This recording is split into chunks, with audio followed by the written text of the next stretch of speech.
grinded. Anyways, we grounded it. Grounded it? We were grinding. I mean, just Grinding. right? Was it? Baby, I'm the race, so let's pick up this pace. I'm dreaming of you. I'm crazy for you. I'd do anything that you want me to. I need you to see, to make you believe that when it comes to loving, there's nobody else for me. I'm dreaming of you. I'm crazy for you. If I'm being true, I need me some you. So stay First till the of all, sun. thank you for taking your time to join me on the ThaGawdCast, Amber. This is amazing. I have Thanks for having me. Absolutely. I have singer, actor, songwriter, entrepreneur, comedic improviser, and of course, the lead singer of one of the biggest bands, best bands in the city of Columbus, Mojoflo. How are you doing today, Amber Knicole? I am doing great. How are you? I am fantastic. I guess the first question I have to ask, we got to get the voice out of the way. Like, Okay. I would say that you have like the voice of an angel, but I don't know if the angels have that much power. Thank you. Yeah, no, I mean, probably. I would imagine so. So like, how did you know, or when did you know that your voice was so like unique? I started singing when I was 4. I remember the church. I remember being up on this, stage or in the choir stand.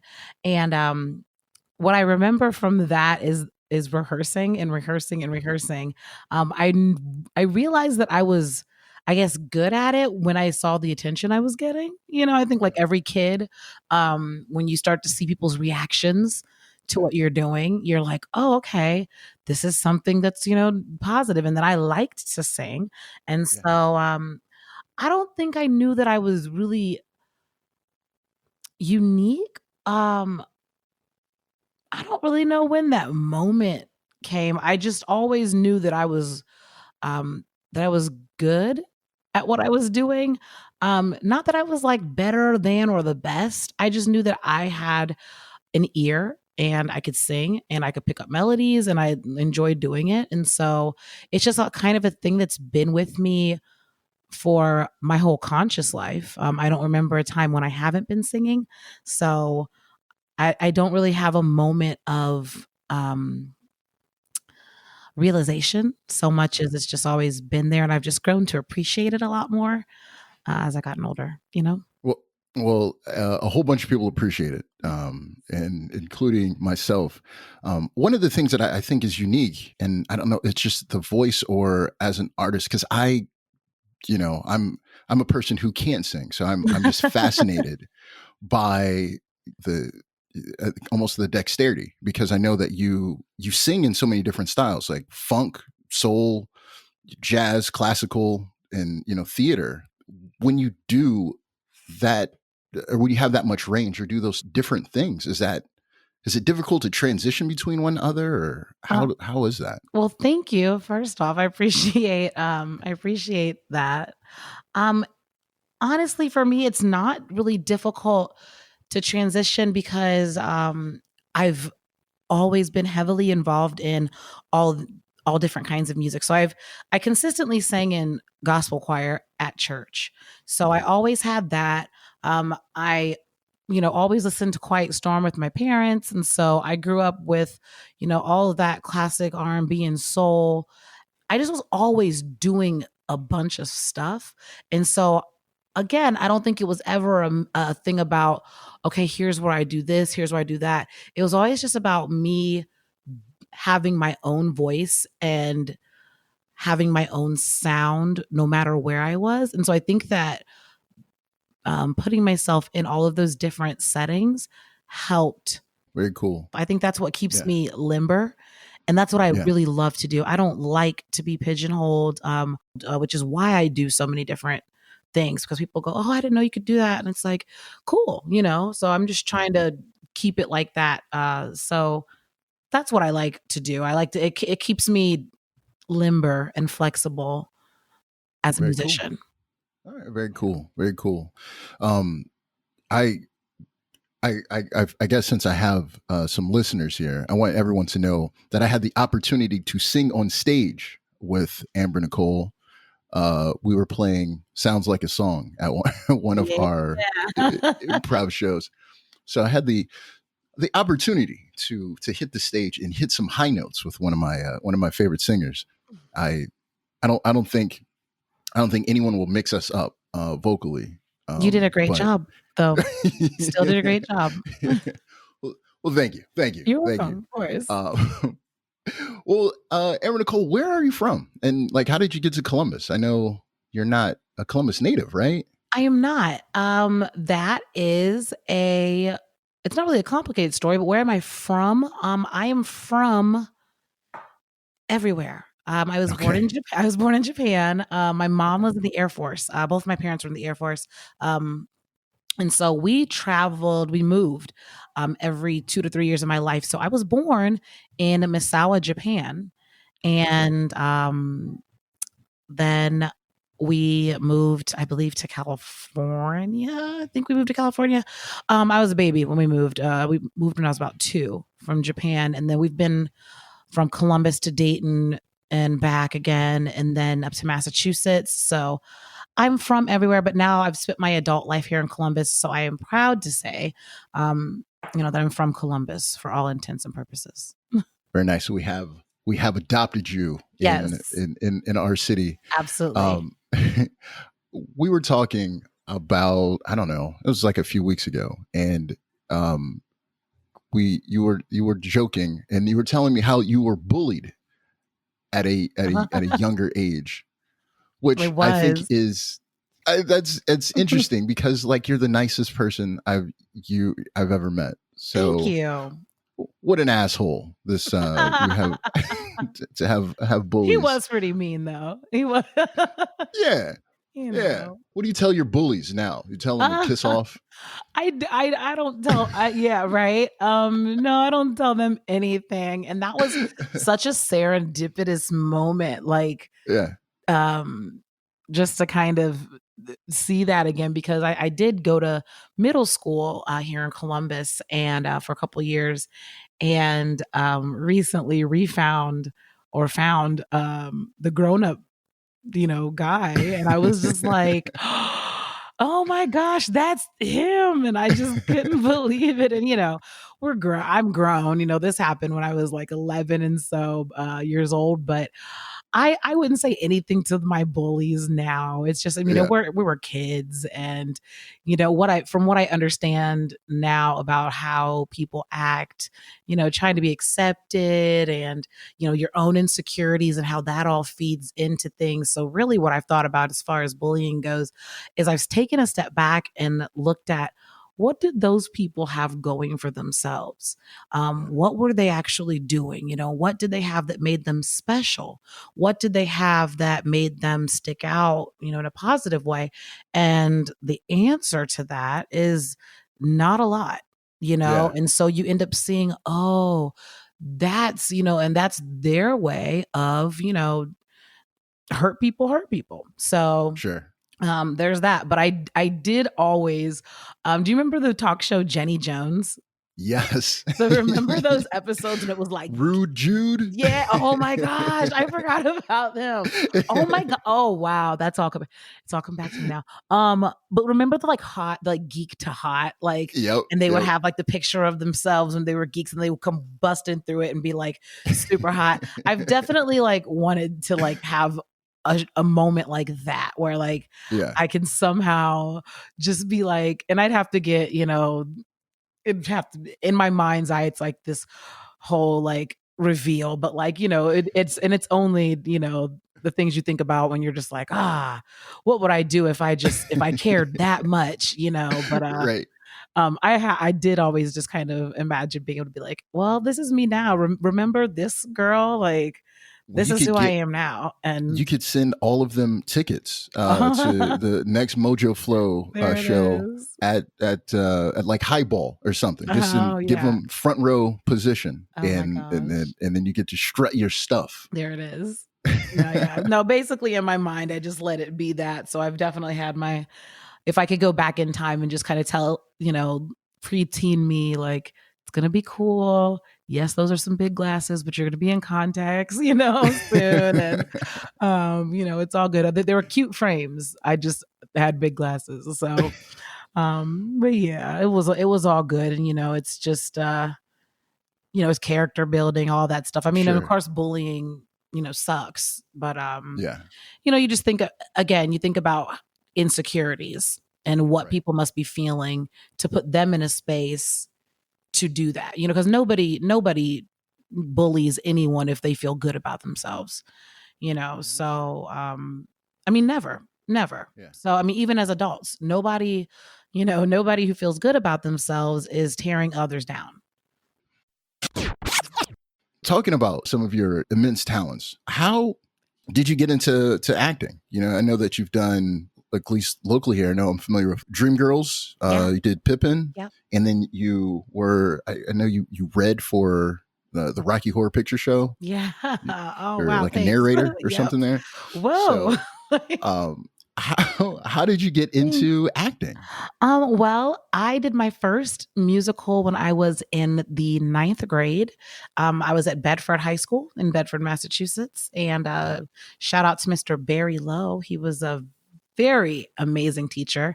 I think he has since retired, but Big up, he Barry. yes, so for honestly, the Amber Knicole that you guys that people see today has a large part to do with him.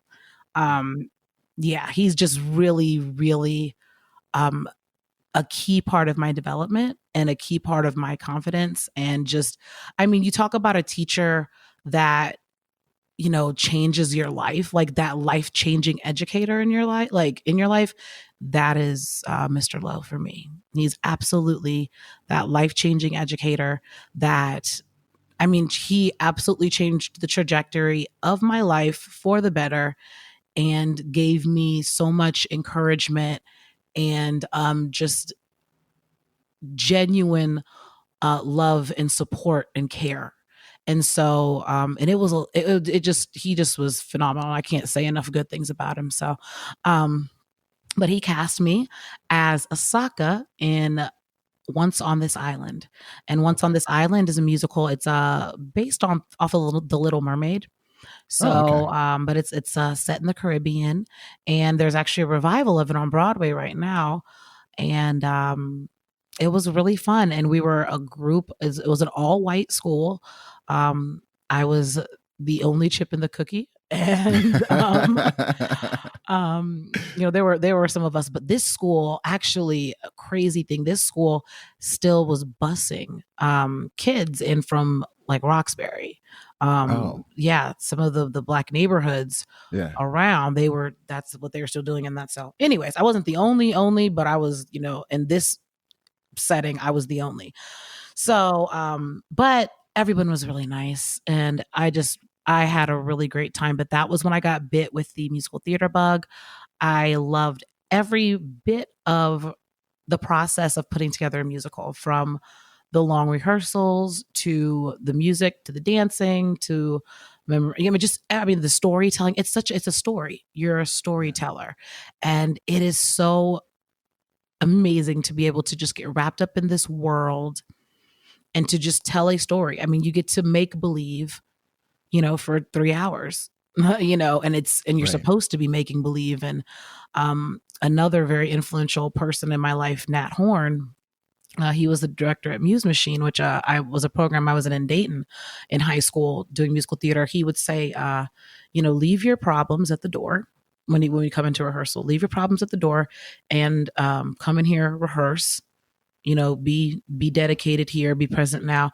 And if your troubles are still at the door when you leave, you can pick them back up again. They'll be there.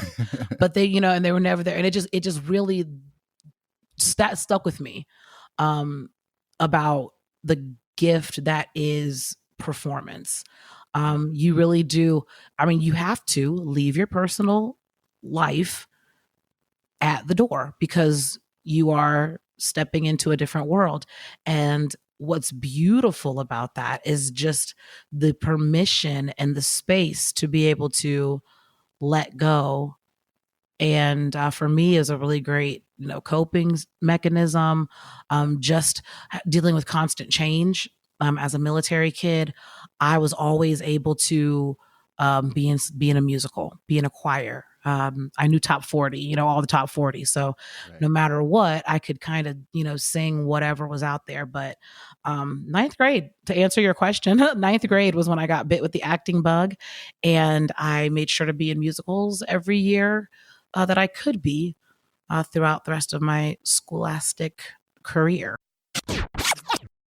You speak multiple languages, is that correct? I sing in multiple languages. Oh, okay. So yeah, That's even better. Right. Well, I can't be like, I speak all these languages because that's a lie. And I would absolutely hate to like have said, oh, absolutely. I speak these languages and then be out on the street and somebody be like, oh yeah, let's do that. And I'd be like, oh, caught. So I'm trying to not be a fraud. No, I sing.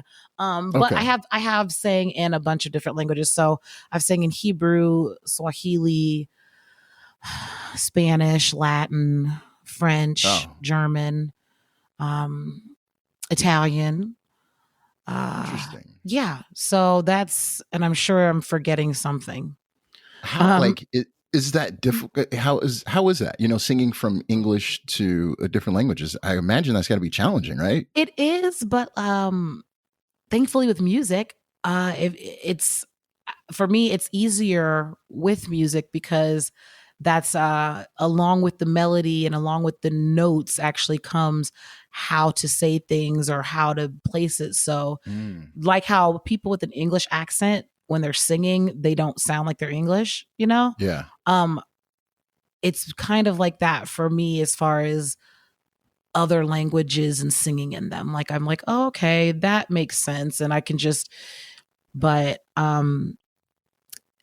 it depends on the language, honestly. Like German is very close to English. So that's not too difficult. It's just getting in it's getting in your mouth with it, just a little all the French is beautiful. I took French in middle school and I took Spanish in high school. So I was familiar with both of those languages already.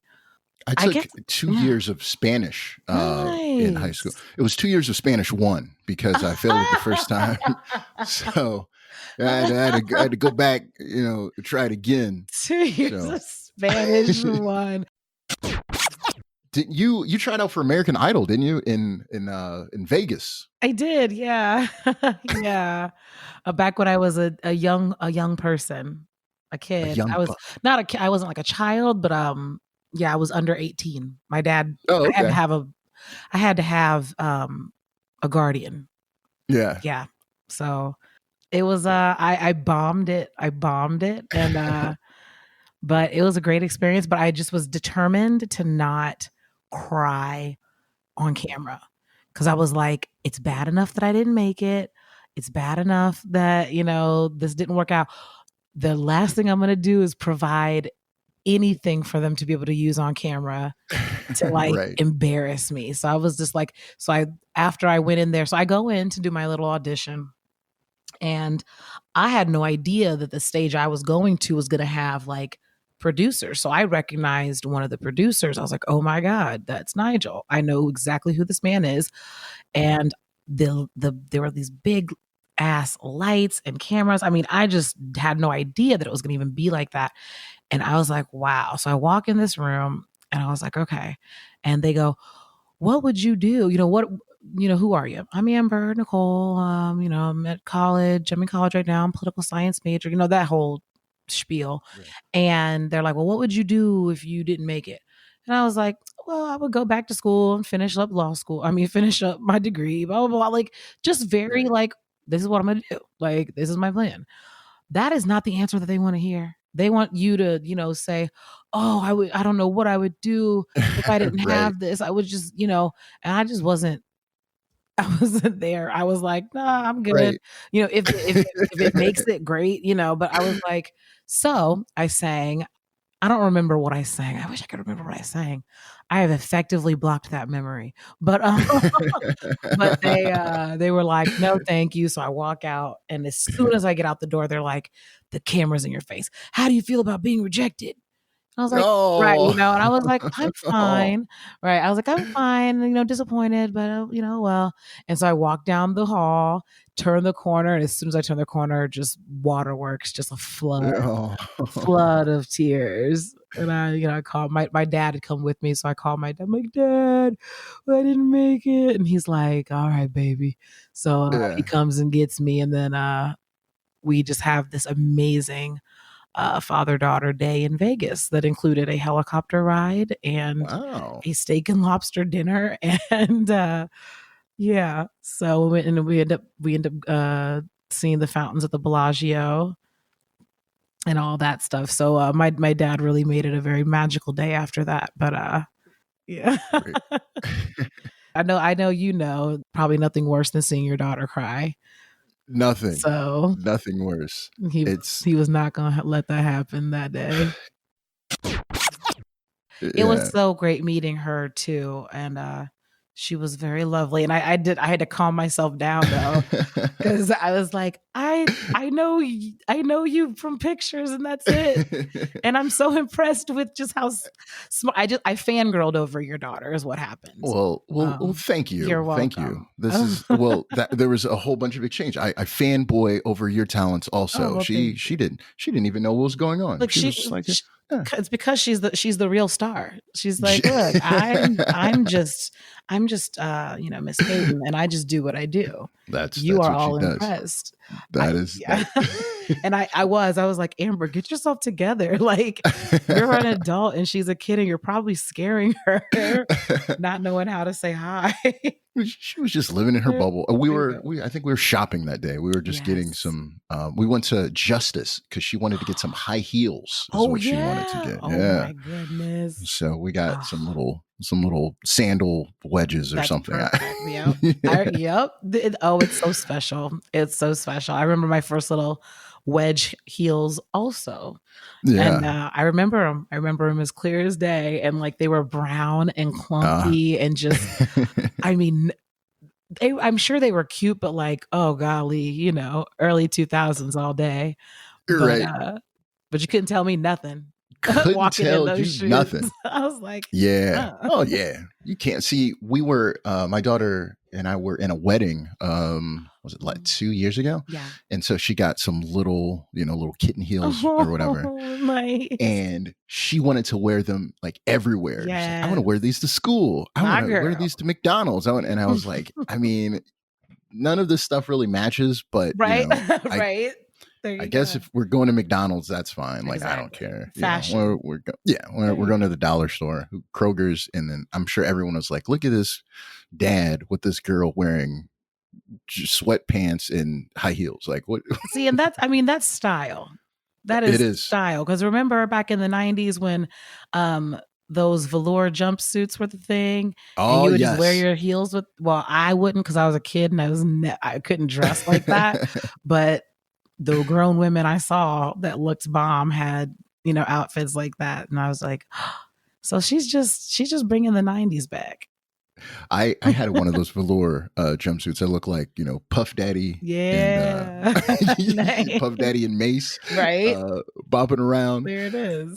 Well, speaking of style, that's one of the first things that I noticed before I knew who you were. I saw you from afar, and you were already just laid, right? You had Oh, the thanks. hair and the makeup and the style. So, clearly fashion is a big thing to you. How did you develop into your great sense of style, Amber Knicole? Well, thank you very much for that. I honestly with stage dress, it's really just for me, it's been about being comfortable and being able to move around. Yeah. I do a lot of moving Oh when yeah. I perform. And so I need an outfit that's going to keep me covered and, in the outfit and also that allows me to move. Yeah, no wardrobe malfunctions. I think I've had maybe 3 wardrobe malfunctions the entire time I've been performing with Mojoflo for the past like 12 years. So, or yeah, I feel like that or 10. is Yeah. So, I feel like that is pretty impressive because when you, as you said, you do a lot of moving around, and I don't know if anyone out here listening has not seen a Mojo Flow performance. Amber Knicole is not fucking joking. She does a lot thank of moving around. you. Um, like I guess we can talk about that. Your performance. I've seen you sing while hula hooping. I've seen you doing box jumps in high heels, jumping on off the speaker, Yeah. um, doing high kicks. That's not even getting into the aerial stuff. But like, how, how did you like craft your show? Because it is extremely high energy. Thank you. Watching you perform with Mojo Flow. You know, I was very much influenced by Sharon Jones and the Dap Kings. So we went years and years and years ago to Cincinnati, I believe, and I saw her. Or anyways, I don't remember quite where I was. I saw her twice, and I danced on stage with her the second time. But Nice. yeah, it was so. Oh my Nice. goodness, I got up there and acted like a fool. It was great. I was like, I'm just gonna drop it like it's hot, and I mean, I definitely dropped it. I don't know if it was hot, and I picked it back up, and then I was like, let me just. I had a good time. It was great.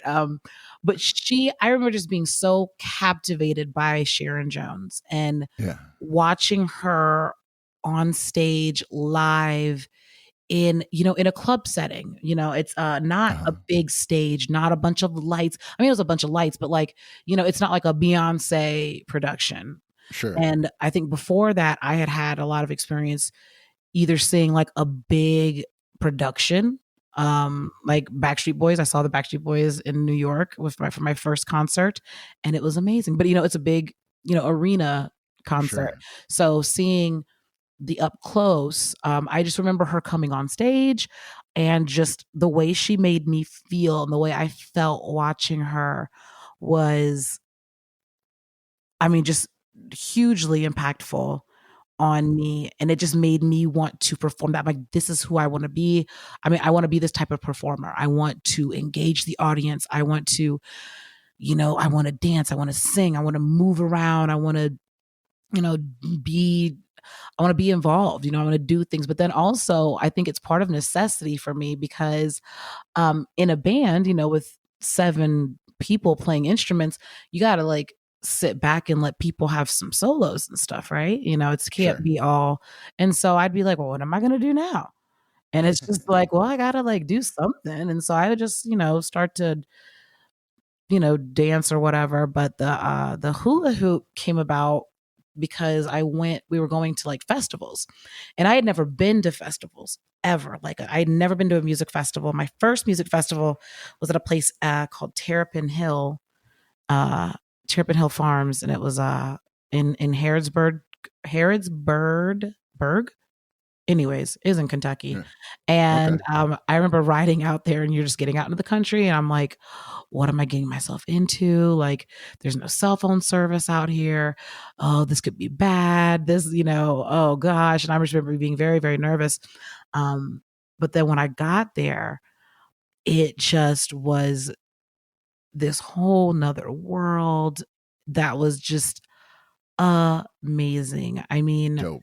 just it was the best. I mean, just people were nice, hospitable. I mean, just kind, happy to be there. I mean, there's all sorts of stuff, but it was really an amazing experience. And I remember seeing people hula hooping and doing like Yeah. circus arts. And I'm like, whoa, what's that? I'm like, that's the coolest thing I've ever seen. So I want to do that. So I got a hula hoop I think at Bonnaroo.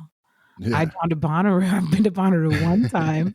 Um, and that was good for me. But I think I got my hula hoop at Bonnaroo. But Very anyways, nice. it was just a lot of fun. I just wanted to incorporate it into my routine, and so I just started doing it. We learned Electric Feel by MGMT, and that was my hula Yeah. hooping song. And so I would just, that was that. And then once I got kind of bored of hula hooping, I started looking at other things I could do, and that's where the aerial stuff came in. So I just always wanted to, be a performer. I want to give a show. I want to, I want somebody to come to a Mojoflo show and or to see me, live, and just to say what an experience. That was an Yeah. experience. I got, the voice, yeah, like, people can sing and people can look good, and that's half the battle, but I want it to Sure. be an experience. I want people to feel like how I felt when I saw Sharon Jones for the first time. Well, you're absolutely doing that. It is absolutely an experience. It is one hell of a show. I saw you at Highball, and one of the well, aside from the aerial stuff, the thing that really got me is when you were jumping in the high heels, like jumping, doing the Yeah, box jumps on top of the stage, yeah, and I was like, I was right. like, I lost my breath, and I was like, she's in the high heels. Is she going to fall down? Like obviously singing and not missing a beat and any of that. So Thank you. it is extremely impressive. Um, Thank you. I appreciate it. how do you, because with that movement and all that, I know we touched on the aerial stuff. Mhm. If anyone who has not seen a show, we're talking like a high wire like routine. We're up in the air.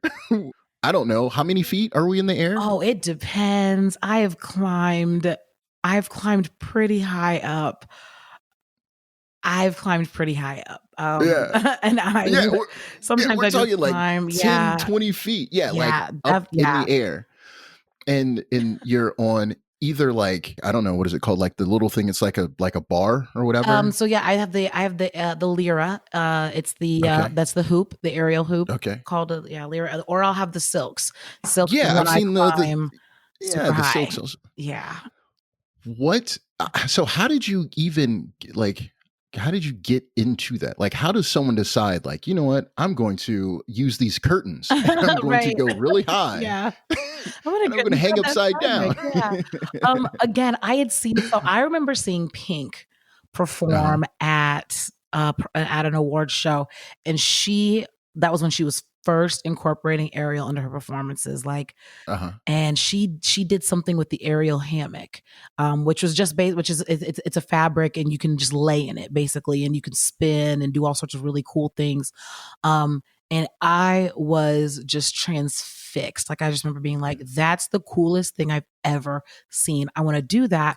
And then I kind of put that in the back of my mind for a couple years, and then it popped up some other way, just I think being at festivals and watching people, and just really wanted to get into it. So I went on Facebook, and I said, do I know anybody who knows, how to get started in aerial arts, circus arts? I, Okay. I knew nothing. I knew absolutely nothing. And so, um, are you familiar with the Amazing Giants? I am not. Okay, well, they're the stilt walkers. If you're not familiar with them by name, then you've definitely seen them around town. Um, Oh yeah, the stilt walkers. Anyone who's out here stilt absolutely. walking, that's the Yeah. Amazing Giants. Okay. And Yeah, so, they're yeah, definitely at Highball and yeah, a bunch of yeah, other stuff. Yeah, absolutely. yeah, absolutely. That's them. And really awesome people. But Jess from Amazing Giants, she's the owner and founder of that. She replied to me like immediately and was like, "Hey, this is who you can get with." And so she recommended going over to Movement Activities, which is over at 400 West Fitch, and Okay. with Mikey Thomas. And she was like, he's got a studio, and they do aerial. And then she said Mariah is a trainer, and she can she's a performer, but I think she trains people. And so I reached out to Mariah, who I didn't know before this, and she agreed to train with me, and she trained me we would meet twice a week for 2 hours per Wow. session. And we Yeah. started with Lyra, and she was just a phenomenal, phenomenal instructor. Um, Encouraging, disciplined. I mean, she didn't kick my butt, but she kicked my butt. Like I look Right. at the stuff she had me doing, and I'm like, oh my gosh, like that's after you do it and then you don't train for a while, then you try to get back up in the silks, especially, and it's just like like it's really really difficult. Yeah. But Mariah just she trained me, so it was very much a community thing. Sure. And so once I was ready, we debuted my Lyra act. I believe we debuted it at the Clumps Commons Okay. in 2014 or 15. Ugh, dating myself a little bit, I think. But anyways, yeah. And then shortly thereafter came the silks. I think a couple years after that, because you need to build up, strength and stuff. So it just came out of wanting to do something cool, and it kept me in really good shape. It was just I like to do things that are hard, I guess. Absolutely. I mean, if So anyone or has not seen challenging. the silks, it's like two curtains. It's For like sure. drapes, and you're just like It is, pulling yourself up. yeah. And the thing about that, there's 3 different levels of elasticity in those. Ooh. So you can get low stretch, which Okay. those are easier to climb. There's medium stretch, which is better for like doing more like really cool stuff. And then there's like high stretch, which I mean, just to climb those, the high stretch ones is exhaust, because I mean, imagine climbing up like a rubber band and how it would just Yeah. bounce back and forth. And so you might not get that, but yeah, but that's for doing like really complicated drops and things that I'm not doing. Yeah. Not, at least not right now, but things that I don't do. So but yeah, the silks just go on the Lyra. It's the circus arts are just an amazing, amazing arts It is. factor section. I mean, Yeah, it's one hell of a visual. I mean, like doing that, like one, because it takes so much, like, I don't just cardiovascular, yeah, wherewithal. absolutely. How, and then you're not just, again, I think it's one thing if you're just climbing and, you're going upside down, but you're doing all of this and you're still singing. Mhm. Like, how difficult is it to sing upside down? Like, I seem Yeah. like that would be difficult. Right. No, and I tell everyone this, surprisingly enough, it's not that difficult to sing upside down because all of your like bodily mechanics are in a good place when you're upside down. So it kind of ends up being a little bit easier, dare I say, for me. But during rehearsals, I have this is not an endorsement, but I have a Gazelle glider, like the little like elliptical thing. Oh yeah, Tony Little like had infomercially, the guy with the blonde ponytail, and like it can be an endorsement. That's the ThaGawdCast is looking for endorsements. Look, so, I need one. I'm looking at mine on the floor right now. I just ordered a new one. Yeah, for real. Listen, well, Gazelle, get Tony Little's Gazelle glide.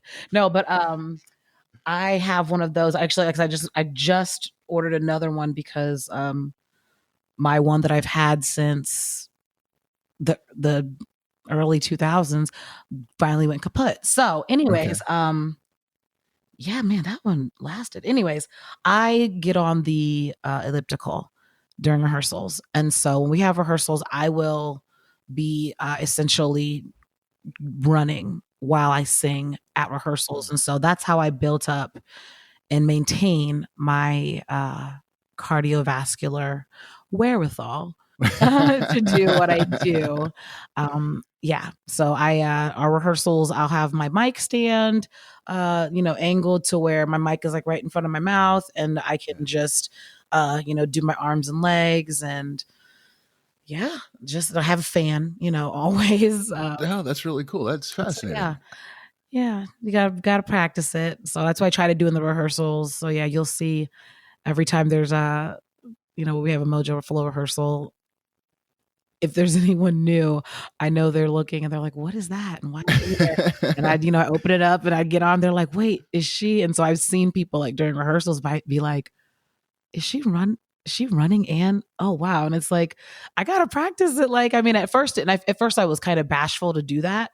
Right. At rehearsals, I was, I don't know why, you're just like, oh, I don't want you to, cause I'm huffing and puffing and, and I don't have a good face or anything. I'm all, sweating and Right. dying and, I mean, I'm just over there doing cardio and it's not my most beautiful hour. So, I was definitely a little bit self-conscious about doing it at first, but then I had to be like, Yeah. this is the gig, like, and this is Yo, what that's you do. crazy. That's interesting. That is, Thank I you. would have never thought, of the behind the scenes. I appreciate Yeah. taking us a little bit behind the scenes. Like Oh yeah, of course. you saying, that you didn't do sports or whatever. This is like one hell of a sport. Like, Yeah, right. you- I didn't do sports well. I'll just put it that I'll put it that way. all right. I was an outfielder and I was a goalie. I was a good goalie Okay. for a 12-year-old, but Okay. I was into it. That was actually probably the best sports time I had. And I didn't want to do it because my friend wasn't doing it. My mom was like, you're playing soccer. I don't care what your friend is doing, but you're doing it. And I was like, meh. But then I ended up loving it. As a full-time entertainer, one of the city's best known bands, the best band in Columbus, as voted on. I don't know how many times have we won that a few times. Thank you. Yeah, a few. How did you lay the groundwork, and just kind of also, obviously it's one thing to put a band together. I know that you said that you're kind of like, one of the final pieces, but to keep that paid gig rolling and also, like, what are some of the common mistakes that you see when other people try to kind of get off the ground? Oh man. Well, it is definitely, I mean, it's hard. This Yeah. is not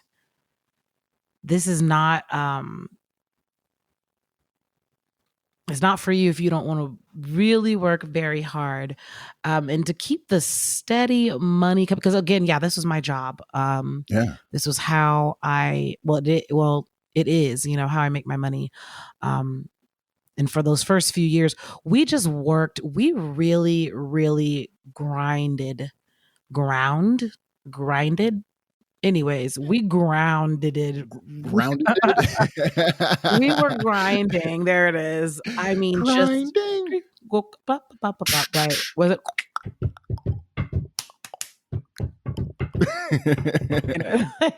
Exactly.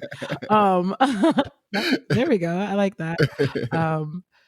But no, we kept a relentless schedule going. We had a weekly gig on Tuesdays, Thursdays, and Sundays. And then we also would always go somewhere different Fridays and Saturdays. And then we would always rehearse on Wednesdays. So, and then we also ran, the business. We ran Mojoflo, the Sure. business. So it's, I mean, it's hard. I honestly I don't feel like I'm in a place to offer advice because I mean, I look and there's mistakes that I made, that we made that I'm just like, oh gosh, that's so dumb, or I wish I had maybe been a little more, assertive about an idea here or, just anything. We have been very business savvy though. I will say things that we've done right have been we made our band Mojoflo Music Productions is an LLC, and we did that right off jump. We got a lawyer involved and wrote up operating agreement type deal, all that stuff. Wrote out all that, took it very seriously, and again, these are things that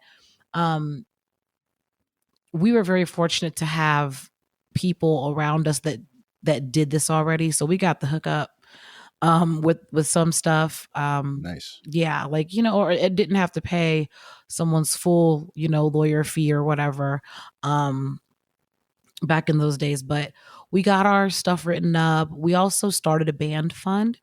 And so what we did was we would split our money up and then a percentage would always go into the fund.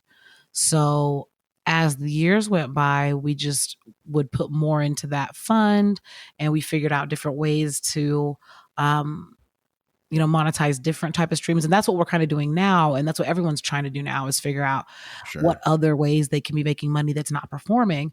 But I think just kind of getting our money right and getting our business set up was just really, really important to do early on. And just so that there's no questions. We never had to come out of pocket for Mojoflo. And so that's been great. And I think that's, being professional, I'm not saying that we're definitely not perfect, but you have to realize that this is still a gig. It's still a job, and you are expected to be professional to an extent.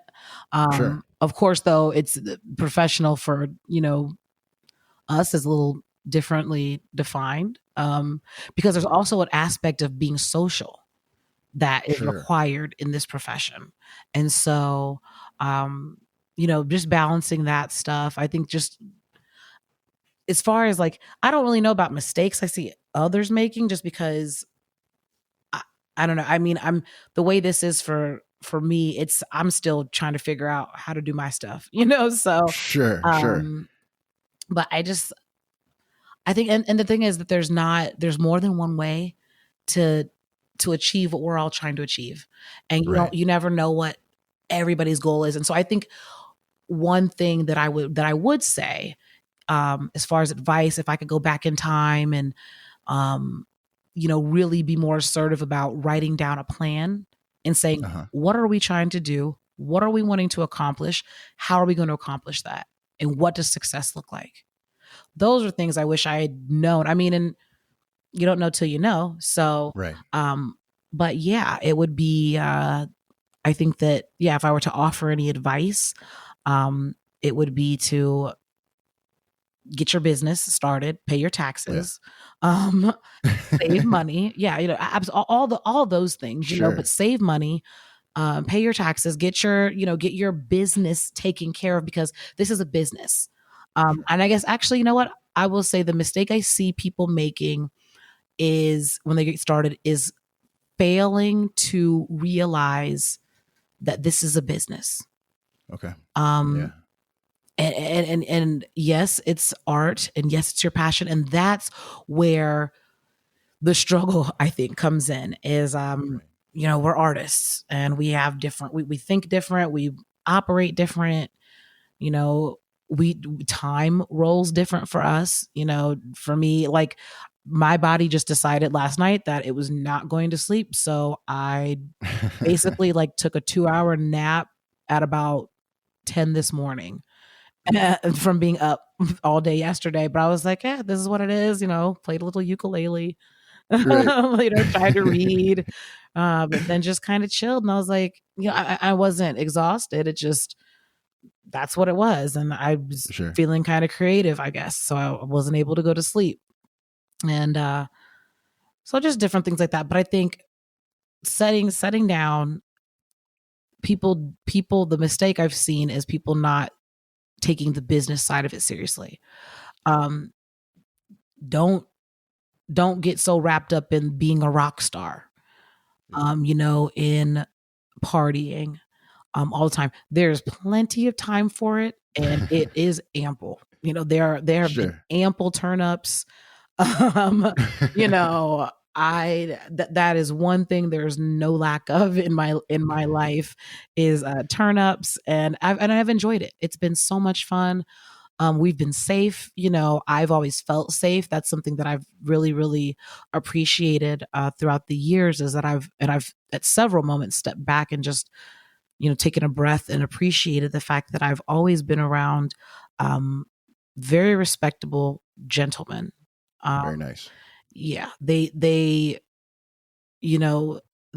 were looking out for me. I always knew that there was somebody, at least if I popped up missing, someone would be looking for me. Someone would be wondering where I was at. And I also just had a posse of dudes to walk around with. So, Yeah. it was, it was safe. I'm not saying this posse of dudes could maybe fight like that, but like Right. at Well, least there's strength in numbers. right, There's exactly. strength Push in came to numbers. shove, we could shove and push. So There you there's go. that. But but I just they were a safe group to be around all the time.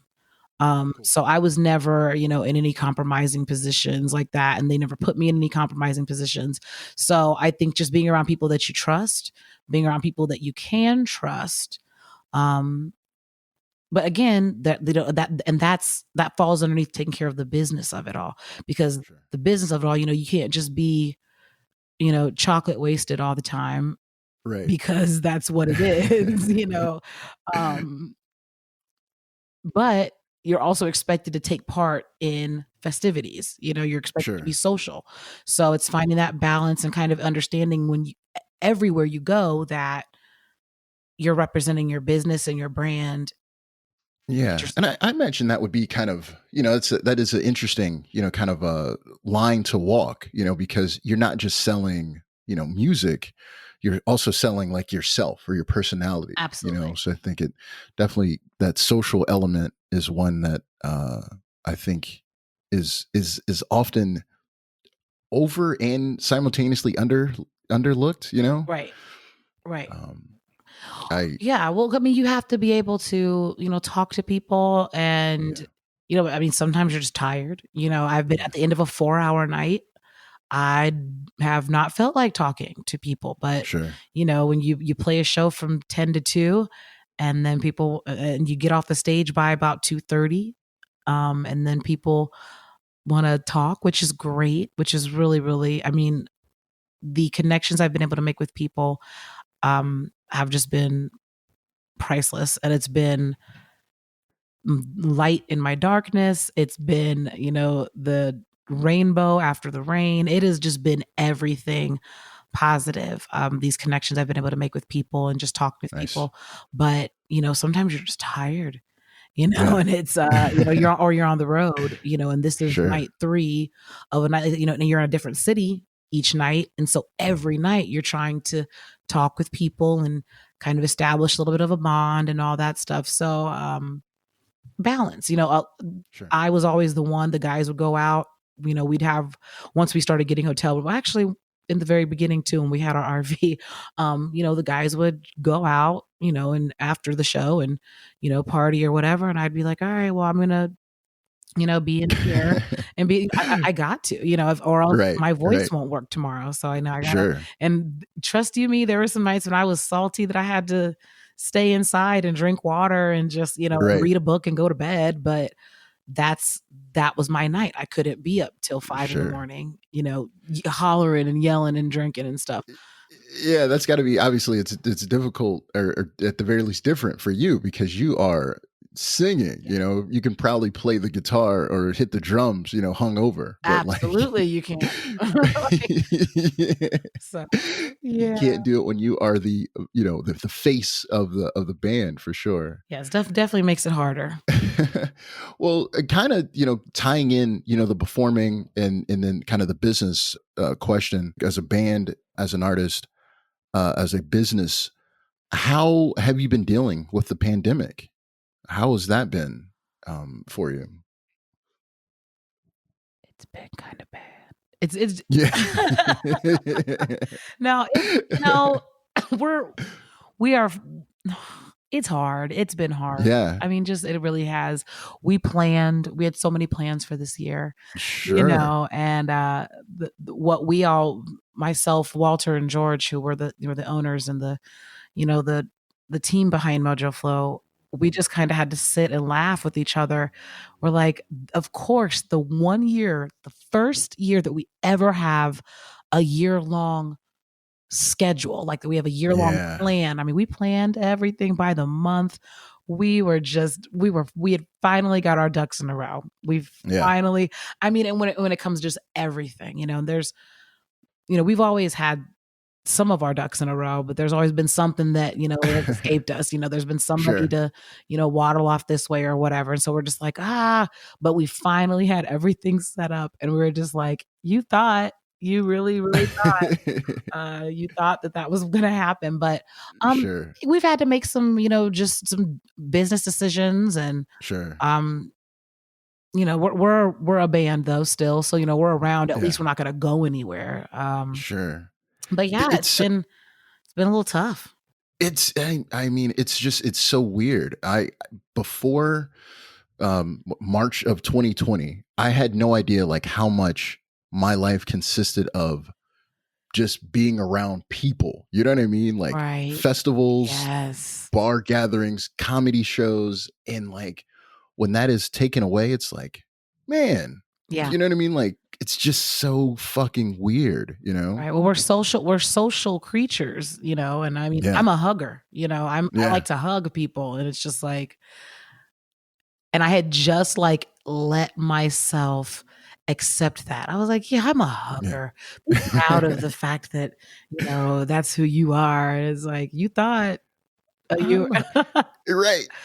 I'm always going out to festivals myself because I just enjoy being around the people and the energy and the music, and it's out in the open, and that's just me attending festivals. That's not right. me playing shows, you Yeah. know. Yeah. I mean, but same, I feel you on that though. It's definitely um I mean, it's the same. We miss being around people. Yeah. Because again, that's my whole job. Yeah. Yeah. Um, is being around people in a musical capacity, and it's just Yeah. on purpose. That's how it is, and it's just like all that planning, but it's cool. We're gonna definitely be back, and Yeah. it's we're just gonna have to adjust. And that's Yeah. kind of the thing that I've always had to do as a military kid. I've always had to adjust. My life is one big adjustment.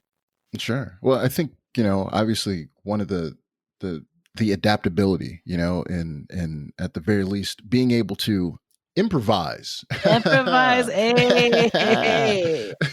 That was an So, affirmative distraction. yes, that it was. But so obviously the very obvious segue. How did you get into improv? Like how did you get into doing, comedy, Mr. improv? Joseph Moore. So we have known each other through the music scene Sure. for years now. Joe, is with Conspiracy, and Mojoflo we've played with Conspiracy. We've been on some of the same gigs, the bigger things. Whenever they wanted to put together like a super duper band, they would put us together. So that was always Sure. really cool. And that's a great group of people, and we would just cut up and just have such a good time all Yeah. the time. Really, really enjoy them. But Joe had asked me, he reached out. Oh, I remember he posted on Facebook, if I started an all person of color, an all black Yeah. improv group, who would be in it? And I typed sheepishly raise his hand, I think. Like, and I was like, "Ugh," and he was like, awesome. And so he was like, Yeah. hey, come do it. And I'm like, well, just so you know, like, I think that I'm garbage at this. And like, I really am not. I have no experience, except for doing like, theater. But he's like, no, very encouraging and supportive. And that's how I got started. And Yeah. then I met all you Well, guys. yeah, that was really cool. I would have thought that you had done, some of this before Oh, because thanks. you Oh, are fantastic. oh, You're hilarious. thank you. Um, and just being able to kind of go with it. I think one of the most difficult things as an improviser to do is musical improv. And I've heard improvisers say that that's difficult, and I've heard singers say the same thing. You are able to just you put them together seamlessly, Well, thank like you. which is um Yeah. I guess I've been doing that kind of like, like that's like just making up little stuff. But you know what? You guys, like the whole cast over there at affirmative distraction, like I've got to bring it back to that.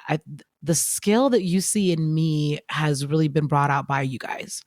I feel comfortable with you guys. You are all so encouraging and supportive, and just like we got a good group. I think we have yeah, a really good group, and I mean, it's just a joy. I'll never forget the first rehearsal. I came back home and told Walter, I was like, I just laughed for 2 hours. I just Right. laugh. I really for real laugh, not nervous laughter, not I'm laughing because everybody else is laughing. Like Yeah. real life, I just met these people and everyone is just funny and this is hilarious. Like, and I just laughed for 2 hours straight. And I remember Yeah. feeling so just good after that. I think that something we all had in common was that we all needed affirmative distraction when it Sure. started. I kind of noticed a story, like I kind of noticed a little pattern with that. Like, Yeah. but you guys are really, I mean, it's really an awesome ensemble, an awesome cast, and just my comfortability comes from you guys like gassing me up and just being so supportive because like I think that I am like the worst. And so I'm like, these people think that I'm pretty okay. So like, it's definitely a group thing. It really is. Like you guys are just because there's people like you who have experience and who are in all sorts of stuff. And I'm like, how am I supposed to like, compete or not compete? How am I supposed to measure up to people with actual Well, experience and folks who do well, this, and you do this. well, you certainly have the experience. It is a great group. And everyone, me being one of the newest people into the group, everyone was extremely supportive and welcomed me, with open arms. Yeah. And like you said, the very first practice that I did, the same thing. I just laughed and everyone was just so funny, Yeah. and it was just such a good time. So, it is, it's a really cool thing to be a part of. Yeah, for sure. And then there's just so many talented people. And that was the thing that I thought, my coming in, I get to see so many other people that I had admired their work outside of comedy, so I knew C10. Yeah, I was a big fan of his, Omnibreed, and like I was listening to his music. And of course, like Jay Esquire, I was familiar with her music. I'd listened to her, fan of her, and of course yourself, Wheezy. You know what I mean? And Yeah. so it was Oh, just yeah. so many artists that I was like, man, all of these talented people together doing something that's not their primary thing, Right. but I guess entertainment is everyone's primary thing. So Exactly. you Exactly. know, And that's what we do.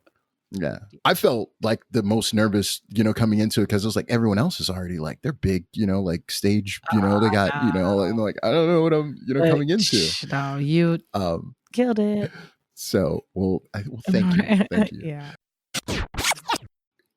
Blueprint, rap artist locally here. He actually wrote a book about his worst shows. His book is called "Oh What a Night." So, Oh wow, I'm gonna have to check yeah, it out. yeah. So shout out to Blueprint. Yeah. There's a plug for the book. Maybe we'll get Blueprint to do the GawdCast, but Ooh, that'd be he had a nice. book called "Oh What a Night," where he collected his worst performances, worst shows, and kind of doozies of nights. Have you ever like had just like a bad show? Like how does one know that like, Oh, ooh, man. shit isn't going well? Well. um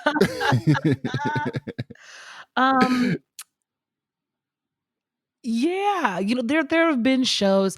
I think that there's always when you do this as much as I have, you're bound to have off days. You're bound Sure. to, and when you have a group of 7 individuals, somebody could be in a bad mood and that could just permeate the group, or, it could be I mean, there's all sorts of things, I guess. Personally, have I ever had a bad show? Sure. Yeah. I've felt like I wasn't all the way there, or I didn't have I ever had a show where I'm just not, where I'm not able to do my job? No. But Yeah. as far as me just being like, oh man, that show, wasn't my best. I've definitely, I'm sure there's been shows like that. I don't have nothing really sticks out in my mind so Yeah. much, except for like maybe just embarrassing moments that I've had where I've Yeah. been like, oh, snickerdoodle, but other than that, not really bad. I've taken a couple tumbles. Ooh. I have fallen a couple times. One time out of my silks, but I was very, very close to the ground. And Oh, it was because I was wearing I immediately, as I was hitting the ground, I was like, oh, that's why. And every time I've hit the ground, people are like, we didn't know if we needed to help you or not because you jumped up so fast and it looked like it was like a dance move. And I was like, no, I fell. But that happened twice. I fell because I was wearing a skirt, and you shouldn't be wearing like when you do the silks, you want to be like in not tulle, not slippery sure. stuff. So that was my mistake. And then I was also on someone's lyra that I didn't use. I had Yeah. permission, but I had not used their lyra before, and they had it coated powder coat, which is Oh, another way you can have your lyra. And I did not know that. And I get up there and I am slipping and slipping and oh man. sweaty. I go to do one move that's very simple, but it's a one hand hold, and my hand just slipped, just Oh slipped right out no. of it, and I hit the ground there, and that was that. And there was one time we were on stage, and it was pretty small. The stage itself was very narrow, and this was back when we had like 8 people on stage. So, Uh-huh. and I'm still moving, I'm not going to not move, but I Sure. went backwards, and like there happened to be a rug on this stage, and the corner of the rug was like flipped up, like the lip was flipped up. So I caught that, fell backwards into the drums, and Oh like, no. yeah, I was wearing a dress, and I was exposed, and I was like, oh, so I got up, but I was just like, well, great. And I was like, are the instruments okay? That's always my main concern. If I Are like, the instruments are the okay? instruments okay? That's literally my first question is like, don't worry about me, tend to the instrument. Like, I'm like, I can be fixed. But yeah, no, but that is definitely my first concern if I am around something like that. But no, I'm pretty careful just because I'm aware of how much it hurts to fall. And Sure. and I'm pretty careful, but I'm pretty careful when I do Yeah. things. So I try to knock on wood, but I try to be very like aware of the risks that I'm taking as far as being on stage so as not to hurt myself. So yeah, as far as bad shows go, there have been, but they don't, I haven't had like a Sure. doozy night where I'm like, oh God. There have definitely been some stuff where I'm just like, oh, I'm glad that's over. But, Sure. or we made it. Sure. So but overall it's really been it's been a good journey. Just talking about some of those doozies that you took. When you're doing the aerial stuff, how nervous is Walter K? Oh, super nervous. He said he had to stop watching. He was Yeah. like, I can't watch you go up there. Like the Yeah. lyra is different because it's a little closer to the ground, but like silks, he was like, I can't watch you. Yeah. Like, yeah, and he knows, and he he's been to like my training sessions and stuff. So Uh-huh. um he at least, because I was like, I need you to like, you have to come. And one of the studios that I use, shout out to Nate Glass Studios, but he asks that you have someone with you if you're gonna do the aerial stuff, and I get it Sure. totally legit. So I'll have Walter be there with me sometimes, and I was like, you need to just kind of see me do what I do anyways, just so you can get a little more comfortable. And he's a great sport, so Do you think him watching, do you think we'll ever see Walter K on the Silks playing sax? I we talked about it. We've definitely talked about it. So he's trying to climb up a couple times. So you might maybe see a saxophone lyra thing. We Okay. talked about Well, it. I would love for him to get involved. I usually ask this for the comedians, ask them what is their comedy DNA, but what is your musical DNA? What is your like musical inspiration? Man, everything. Yeah. I used to really try to narrow this down into a neat answer, and like Uh-huh. that just doesn't work. My musical DNA is music. Sure. I love everything. I really do. I think that I've listened to, I mean, I can even get down with some heavy metal. Um, not for a long time, but there's some very cool rhythms going on. If you listen to the drums and like the double bass, like bass drum going, like it gets intense. And like metal screamers, the people that are like, Oh "Go, go, yeah, go," like that's yeah. an actual thing. And these Oh yeah, people can actually sing like that and then come talk to you like normal. And I'm like, yeah. what? So like there's definitely a skill behind all that. And so I respect that. And like I like learning about stuff like that. So my I mean, I laugh, like my Spotify mix is just like, here's a bunch of everything because that's what you like. Like we can't really, give you a genre. So I have one playlist mix that's like Quiet Storm, so your Nita Yeah. Baker, your Luther Vandross, your Sade. Then I've got, this is neo soul. So I've got, the D'Angelos, Erica Badu, Jill Scott. Also, though, I'm still very heavily influenced by, Shaka Khan, um, Patti LaBelle, of course. I also enjoy Barbara Streisand. I Yeah. also like Celine Dion. I love Audra McDonald. She's, in the musical theater, opera genre. Um, just I really just pull and then choral directors, choral composers. I really enjoy Eric Whitacre music because I think I came up singing a lot of Eric Whitacre in college, so I've got a bias, but really enjoy that. So I just really like a lot. I like a lot of stuff. So I would say that my musical DNA is as varied as music itself. What is your comedy DNA? Since you obviously you perform comedy, what's where do you get your comedy inspiration? Well, Monique comes to mind. The original Kings of Comedy, Oh Cedric yeah, the Entertainer, Bernie Mac, yeah, Steve Harvey, Dave Chappelle, of course. Um,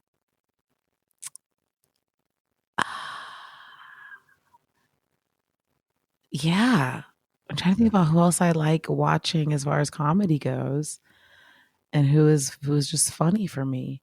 Amanda Seales is pretty funny on Instagram. I haven't finished her Netflix special, but I need to get into it. I haven't watched it either. That has so during the COVID or whatever, I haven't watched any television shows. I've Oh, watched stand up oh, galore. nice. I've watched all sorts of stand up, and I don't know if it's because of my like ADHD, like going haywire, Uh-huh. since like there's nothing else to do. But Right. like I have watched so many stand ups during this time because I just feel like I can't focus on like a show enough, which has Fair. been odd. So, We've been watching Supermarket Sweep on Amazon. what a great I show! loved that show back in the day, and I love it still. If I wish that we could have Supermarket Sweep, I would be on that show so fast. I would audition for that show so fast. Who do we need to talk to in the city to Right. get supermarket sweep going? I think we could pull it I off. think so. I mean, come on. We need to do a hybrid show, like a Supermarket Sweep chopped type thing. Oh, wait a minute. That's Guys Grocery Games. Never mind. You ever do that where you think of an idea and then you're like, oh yeah, and then you're like, wait a minute. That's That idea totally is. already exists. I've definitely taken. I mean, I've definitely done that, like kind of writing music before. I'm like, Yeah. oh, that sounds good. Ooh, that's really nice. Where's that from? And then I'm like, oh, that's definitely this song. Never mind. So As Nas says, no idea is original. there it So, is. so there you go. Those things are already out there Mm, in the ether, so you can pull from them. I Um, like that. but yo, I absolutely appreciate you taking the time to rap with me. Is there anything that you want to pitch? Anything out there that you want to talk about or throw out there? I will be a part of Kappa's Apart Together series. So that will be debuting the week of the 27th. Um, There may be a second week of music camp through Wave. We amplify voices. I am teaching a stage performance class and vocal class through Wave. These are free workshops. So you can sign your kids up for that. Just go to Wave and check that out. Mojoflo will be dropping a single coming out here soon. We've actually had to, we've switched gears again, part of the adaptability.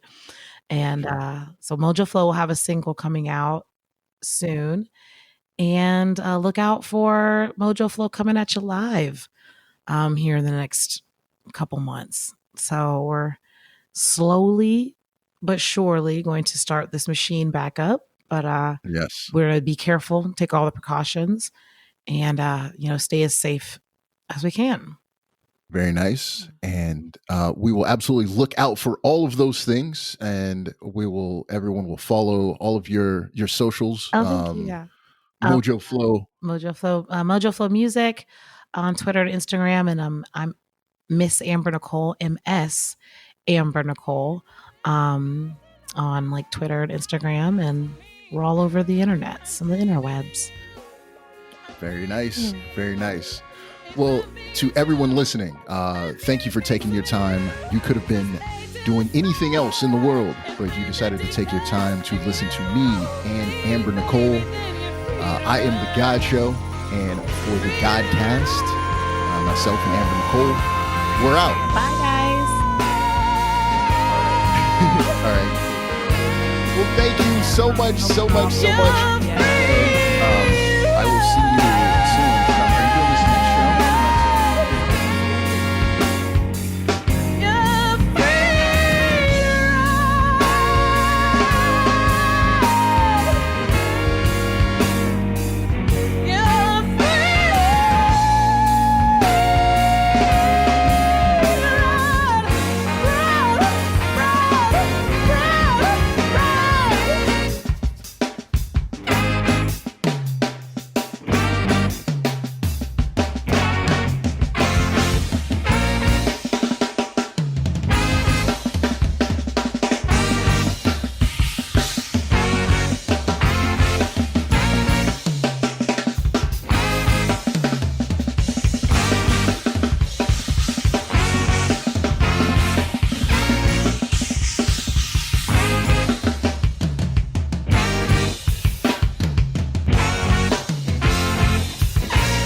not feeling like I did before. When I'm with you, I don't need no less, no more, no more. I'm not feeling crazy anymore, 'cause I've got you. Don't need no less, no more, no more. I'm not feeling like I did before. I think you got just what I'm with you.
I did before. I think you got just I'm with you.